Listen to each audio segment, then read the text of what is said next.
সেটাতে একেবারে শর্ট রেঞ্জের টার্গেটের জন্য আমরা ব্যবহার করতে পারি।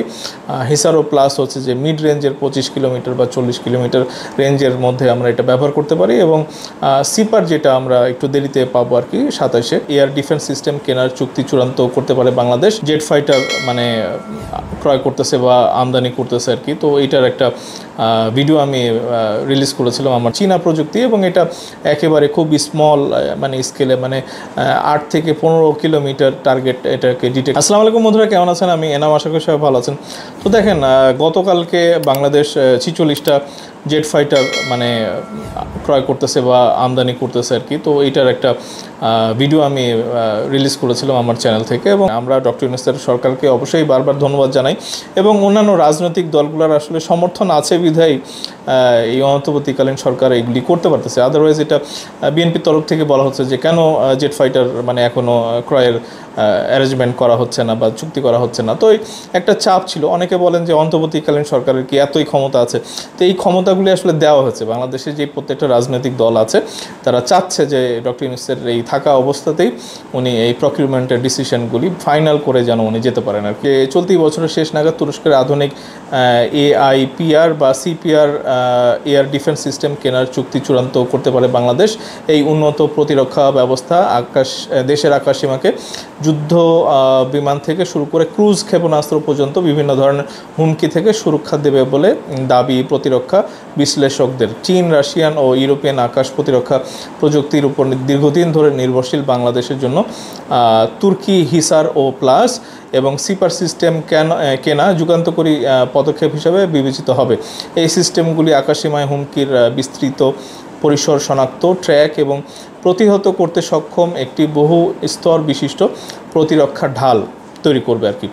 তো চুক্তিটি এখনও অগ্রসর আলোচনার পর্যায়ে রয়েছে। এতে কেবল ক্ষেপণাস্ত্র ব্যবস্থা নয়, রাডার মানে কমান্ড ও কন্ট্রোল অবকাঠামো এবং দীর্ঘমেয়াদী অপারেশনাল টেকসইয়ের জন্য প্রয়োজনীয় প্রশিক্ষণ ও রক্ষণাবেক্ষণ প্যাকেজও অন্তর্ভুক্ত থাকবে বলে মনে করছে ডিফেন্স সিকিউরিটি এশিয়া। চূড়ান্ত ডেলিভারির সময়সূচি এখনও প্রকাশিত হয়নি, তবে সূত্রগুলোর ইঙ্গিত প্রথমে হিসারো প্লাস ব্যাটারি 2026 সালের শেষ দিকে বাংলাদেশে পৌঁছাবে, এবং 2027 মানে 26 মানে আগামী বছর, আমি বলতেছিলাম যে 28 না, 26 সালের শেষের দিকে বাংলাদেশের ওই হিসারো প্লাস যেই ব্যাটারি সেটা আসবে, এবং 2027 সাল থেকে 2028 সালের মধ্যে সিপার সিস্টেমও বিমান বাহিনীর জন্য প্রস্তুত হবে। প্রতিরক্ষা খাতে এই উন্নয়ন ঢাকা ও আঙ্কারার জন্য একটি গুরুত্বপূর্ণ পরিবর্তন, বিশেষ করে বাংলাদেশের জন্য ক্রমশ উদ্বেগের কারণ হয়ে ওঠা আঞ্চলিক অস্ত্র প্রতিযোগিতার কারণে অস্থিতিশীল ইন্দো প্যাসিফিক পরিবেশে অপরিহার্য প্রতিরোধক হিসাবে কাজ করবে।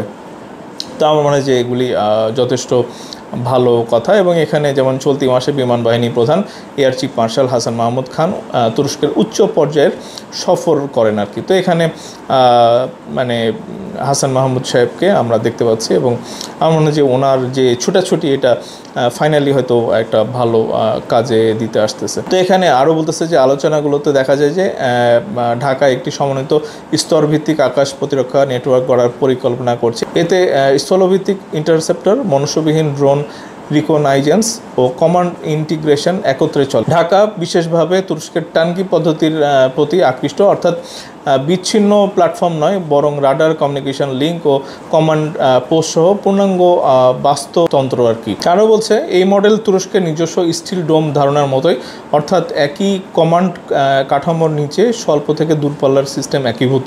সব মিলিয়ে এটি বাংলাদেশের লক্ষ্যমাত্রা পূরণে একটি বাস্তবধর্মী ও কৌশলগত পরিসর খুলে দেবে বলে আশা করছেন বিশ্লেষকরা। আঞ্চলিকভাবে হিসারো প্লাস এবং সিপার চুক্তি দক্ষিণ এশিয়ার আকাশ প্রতিরক্ষা সক্ষমতার ভারসাম্যে বড় পরিবর্তন আনতে পারে। এখন পর্যন্ত এই খাতে প্রাধান্য ছিল ভারতের রাশিয়ান সরবরাহকৃত S-400 ট্রায়াম্প সিস্টেমের। বাংলাদেশের নতুন সিস্টেম S-400-এর পাল্লায় না পড়লেও এটি একটি বিশ্বাসযোগ্য প্রতিরোধক শক্তি হিসাবে কাজ করবে, বিশেষ করে সংবেদনশীল সীমান্ত এলাকায়। এটি আঞ্চলিক বিমান কৌশলকে জটিল করে তুলবে। সিপার ভূমি থেকে আকাশে নিক্ষেপযোগ্য দূরপাল্লার এয়ার ডিফেন্স সিস্টেম। তো এখানে বলা হচ্ছে যে ওই 7 সিস্টারের এইসব ব্যাপারগুলি আছে, এবং মিয়ানমারের ব্যাপারগুলি আছে। তো আমার মনে হয় যে একটা ভালো চয়েস। আরও কিছু ইনফরমেশন আছে, যেমন হিসারো প্লাস এটার মানে উদ্দেশ্য কি, মানে মধ্য উচ্চতা মোবাইল স্যাম যুদ্ধবিমান, হেলিকপ্টার, ক্রুজ মিসাইল ও বিশিষ্ট ইউএভি মোকাবেলার জন্য এটাকে বানানো হয়েছে আর কি। তো ক্ষেপণাস্ত্র রেঞ্জ এবং উচ্চতা সাধারণত হিসারো প্লাস মানে 25 কিলোমিটার মধ্যে আর কি, প্লাস এরকম একটা মানে রেঞ্জ থাকবে, এবং ইন্টারসেপ্ট রেঞ্জটা এরকম আর কি। এবং আমার মনে হয় যে 40 কিলোমিটার পর্যন্ত এটার মানে সর্বোচ্চ মানে রেঞ্জটা করা যায় আর কি, মানে 25 থেকে 40 কিলোমিটার, এবং উচ্চতা হচ্ছে 15 কিলোমিটার। বাস্তবে ভারী মোবাইলিটি ও VAL ভার্টিক্যাল লঞ্চ বৈশিষ্ট্য এটার মধ্যে আছে আর কি। স্টিলথ এবং হাই স্পিড যে টার্গেট আছে মানে সেগুলিকে এটাকে মানে ইয়ে করা যায় আর কি, ডিটেক্ট করা যায় বা মানে ডিস্ট্রয় করা যায়। ব্যাটারি বৈশিষ্ট্য, একটি ব্যাটারির সাধারণত কয়েকটি লঞ্চার ভেহিকল মানে দিয়ে তৈরি হয়, এবং সিস্টেম লেভেলে মাল্টি টার্গেট ট্র্যাকিং এবং সিঙ্ক্রোনাইজড যে ফায়ার সিস্টেম আছে সেটা এটার মধ্যে অ্যাভেলেবল আর কি। শক্তি ও শক্তিশালী দিক, মোবাইল মানে অবশ্যই মোবাইল এবং দ্রুত স্থাপন করা যায় এবং অপসারণ করা যায়, মানে ফিক্সিংটা খুব ইজি আর কি। এবং টার্কিশ যে ইলেকট্রনিক্স যেটা এবং এসেলসান এবং রকেটসান তারা যৌথভাবে এটা তৈরি করেছে, মানে সুন্দর একটা নতুন আধুনিক একটা মানে টেকনোলজি, এবং তারা এই গত মানে বছরখানেক এটা ব্যবহারও করতেছে। লং রেঞ্জ সিস্টেমের তুলনায় এটা মানে রেঞ্জটা একটু কম আর কি। স্ট্র্যাটেজিক স্থাপনা রক্ষার জন্য ডিজাইন করা হয়েছে, এবং লং রেঞ্জের এটা অবশ্যই অনেক দূরের টার্গেটকে এটাকে হিট করতে পারে আর কি। লক্ষ্য বিমান, ক্রুজ, ব্যালিস্টিক হুমকি ও উচ্চতার টার্গেট, মানে অনেক উঁচুর যে টার্গেটগুলো সেটাকে হিট করতে পারে। তো দেখেন এখানে ওই 100 কিলোমিটারের মানে ইন্টারসেপ্টের রেঞ্জ আছে, এবং 150 থেকে 180 কিলোমিটারেরও মানে বলা হচ্ছে যে এটার রেঞ্জ আছে আর কি। তো উচ্চতা অবশ্যই 20 থেকে 30 কিলোমিটার, মানে এগুলি জিপিএস এবং ইনফ্রারেডের ডাটা লিঙ্ক এবং এগুলো ভার্টিক্যাল লঞ্চ সিস্টেম এগুলো দিয়ে আসলে এটা ব্যবহার করা হয়। তো দেখেন এটা কিন্তু আসলে যেহেতু অনেক উচ্চতার মানে টার্গেটকে হিট করতে পারে, এবং মানে খুব লং রেঞ্জের মধ্যে এটাকে হিট করতে পারে, তো আমার মনে হয় যে এটা খুব শক্তিশালী একটা ইকুইপমেন্ট বা ডিভাইস আর কি। তো আমরা যেটা দেখলাম যে আসলে হিসারো প্লাস দিয়ে আমরা একেবারে শর্ট রেঞ্জ মানে 25 কিলোমিটারের মধ্যে যে কোনো টার্গেটকে আমরা মানে ডিটেক্ট করে তাকে ডিস্ট্রয় করতে পারি, এবং সিপারের মাধ্যমে আমরা প্রায় 100-150 বা 180 কিলোমিটার রেঞ্জের মধ্যে টার্গেটকে মানে অনেক হাই উচ্চতার টার্গেটকেও আমরা ডিটেক্ট করে এটাকে ডিস্ট্রয় করা যাবে। এবং দেখেন এখন বাংলাদেশে যে প্রযুক্তিটা যেটা আছে সেটা হচ্ছে চীনা প্রযুক্তি, এবং এটা একেবারে খুব স্মল মানে স্কেলে মানে 8 থেকে 15 কিলোমিটার টার্গেট এটাকে ডিটেক্ট করে, এবং খুব ছোট মানে পরিসরের এটা FN-90 বা HQ-7 চীনের HQ-7-এর মানে যেই ভার্সনটা সেটা আমরা ব্যবহার করতে। এইটা আসলে ওই ছোট মানে বিস্তারের মধ্যে মানে ছোট রেঞ্জের মধ্যে যেই টার্গেটগুলি আছে হেলিকপ্টার বা ছোট প্লেন এবং কিছু বড় মানে ড্রোন, ইউএভি, ক্রুজ ফ্লাইট এগুলি আসলে ডিটেক্ট করে এবং এগুলো ডিস্ট্রয় করতে পারে।